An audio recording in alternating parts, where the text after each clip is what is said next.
नमस्कार. मावळ तालुका राष्ट्रवादी काँग्रेस पक्ष शरद पवार गटाची कार्यकर्ता आढावा बैठक संपन्न झाली. सदरची बैठक ही राष्ट्रवादी शरद पवार गटाचे युगेंद्र दादा पवार तसेच पुणे जिल्हा अध्यक्ष जगन्नाथ बापू शेवाळे यांच्या प्रमुख उपस्थितीत पार पडली. यावेळी युवा नेते युगेंद्र पवार यांचा शाल श्रीफळ देऊन सन्मान करण्यात आला. तसेच काही युवा कार्यकर्त्यांचा पक्ष प्रवेश झाला.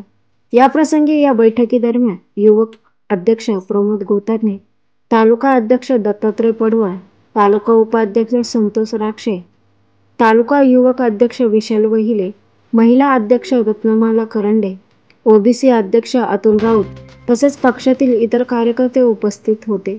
यावेळी युवा नेते युगेंद्र पवार यांनी कार्यकर्त्यांशी संवाद साधला व स्थानिक स्वराज्य संस्थेच्या निवडणुकीच्या अनुषंगाने त्यांना मार्गदर्शन केले.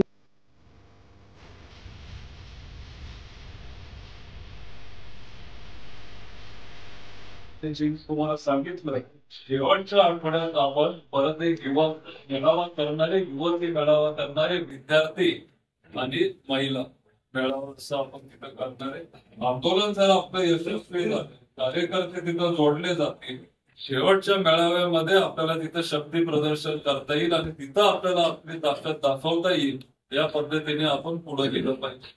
आता संघटना जर आपल्याला वाढवायची असेल तर इथं 5 जिल्हा परिषद गट आहेत. त्या 5 जिल्हा परिषद गटामध्ये आपण अध्यक्ष नेमले पाहिजे. तुम्ही बघा फिरा आणि कुणाला आपल्याला तिथं अध्यक्ष नेमायचं आहे ते तुम्ही बघा. तुम्ही सगळे ठरवा, आम्ही नाही ठरवणार. तुम्ही शेवटी ग्राउंडवर असतात, तुम्हाला माहिती असतं की कुणाची ताकद किती आहे, कोण किती वेळ देऊ शकतो, कोण किती काम करू शकतं. जरी त्यांना तिथं जिल्हा परिषदेला उभं राहायचं नसेल पण जर ते संघटनेत चांगलं काम करत असतील तरी तुम्ही त्यांना अध्यक्ष करू शकता. ते कार्यकर्ते सांभाळतील. उमेदवार जिल्हा परिषदेसाठी दुसरा असू शकतो पण जिल्हा परिषद जर अध्यक्ष तुम्ही नेमले अध्यक्षच आहे तर मग तुमचं काम सोपं होईल. तुम्हाला सगळीकडे फिरावं लागणार नाही. तुम्ही तिथे जबाबदारी त्या झडपी अध्यक्षाला देऊ शकता. त्याला तुम्ही काम द्या की तुझ्या गटामध्ये किती 70-80 बूथ असतील, 60-70 बूथ असतील, जे काय तुझ्या गटात जे 70 बूथ आहेत ते तू बांधायचे, त्यांच्या गटात 50 बूथ आहेत ते तुम्ही बांधायचे. या पद्धतीने जर आपण जबाबदाऱ्या सगळ्यांना वाटून दिले तर मग ते काम चांगल्या पद्धतीने होईल, लोकशाही पद्धतीने होईल आणि लवकर. तसं आपण पुढे गेलं पाहिजे, त्या पद्धतीने आपण काम केलं पाहिजे. ताई, तुम्ही बोलत असताना तुम्ही म्हणाला की शहरी भाग जास्त आहे. गोरख पण आता म्हणाला की 60% शहरी सिटीमध्ये आता लोक राहतात आणि त्याच्यामुळं सोशल मीडियाचा वापर आपण मोठ्या प्रमाणात केला पाहिजे. आपण सारखं लोकांपर्यंत पोहोचू शकत नाही, सगळ्यांच्या घरी सारखं आपण जाऊ शकत नाही.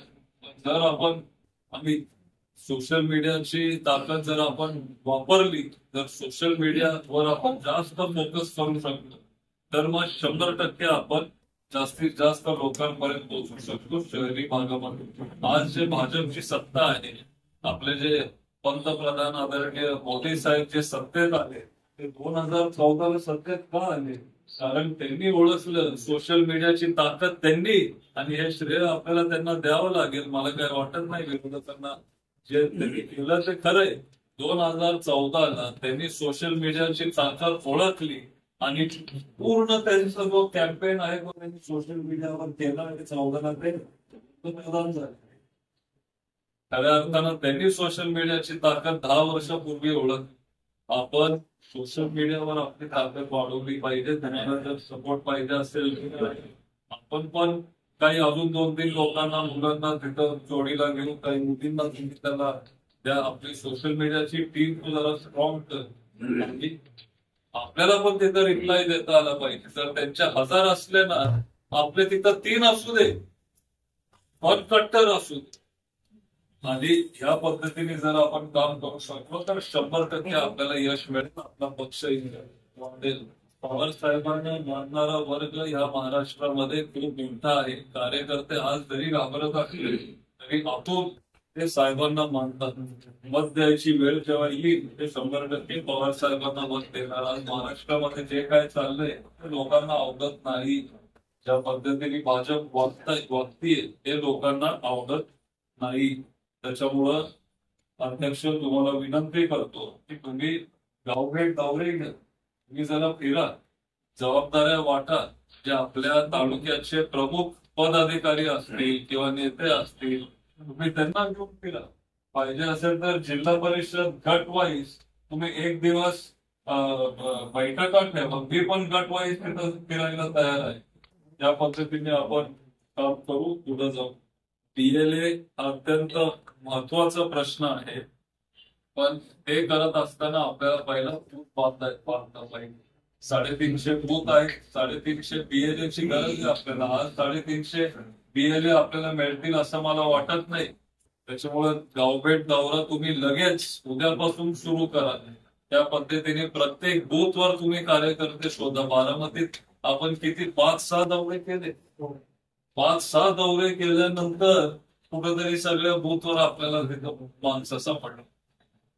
कष्ट आपल्याला घ्यावेच लागतील, पण जर आपण तिथं गेलो, लोकांमध्ये जर आपण तिथं राहिलो, 100% आपल्याला बूथ प्रमुख किंवा बूथ कार्यकर्ते पण प्रत्येक बूथवर आपल्याला मिळणार. आणि इथं उद्योग पण खूप आहेत, वेगळे वेगळे बिझनेसेस आहेत. मी आता विषय मांडला तुमच्या भाषेत की तळेगाव MIDC असेल, दुसरे काय MIDC असतील, खूप काय काय मला ऐकायला मिळतं. पत्रकार जेव्हा नसतील तेव्हा तुम्हाला मी सांगतो. वेगळे धंदे आहेत, लोकांना तिथं श्वास पण दिला जातोय. आपण त्यांच्यासाठी काम केलं पाहिजे. त्यांच्याकडून आपल्याला काय, आपल्या कार्यकर्त्यांना कुठं काम मिळू शकतं का हे आपण बघितलं पाहिजे. आता बारामतीत काय करतोय आपण, बारामतीत काय करतोय की आपण सगळे जे तिथे कंपन्या आहेत त्यांच्या HR ना आपण बोलवून घेतलंय. जे काही काम असेल आपण तुमच्या रेटमध्ये आम्ही करायला तयार आहे.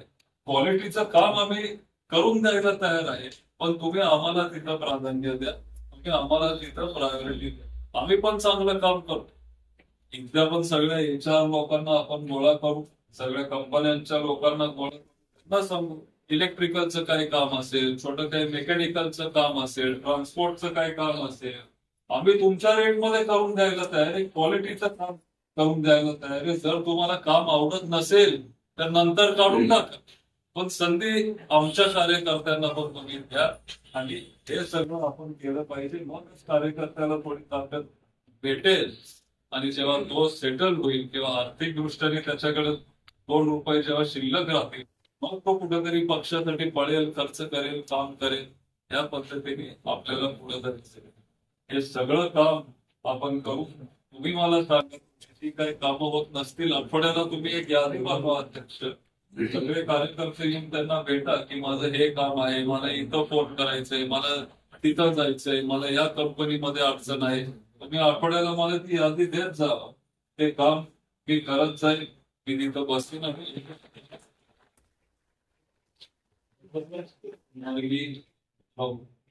असं आपल्याला पुढे जायचंय. कार्यक्रम पण आपण घेऊ, पण सुरुवात मला वाटतंय बापूंनी जसं आपल्याला सगळ्यांना सांगितलं तसं आपण एक मोठं आंदोलन घेऊ, म्हणजे आपल्या पक्षाला एक जिवंतपणा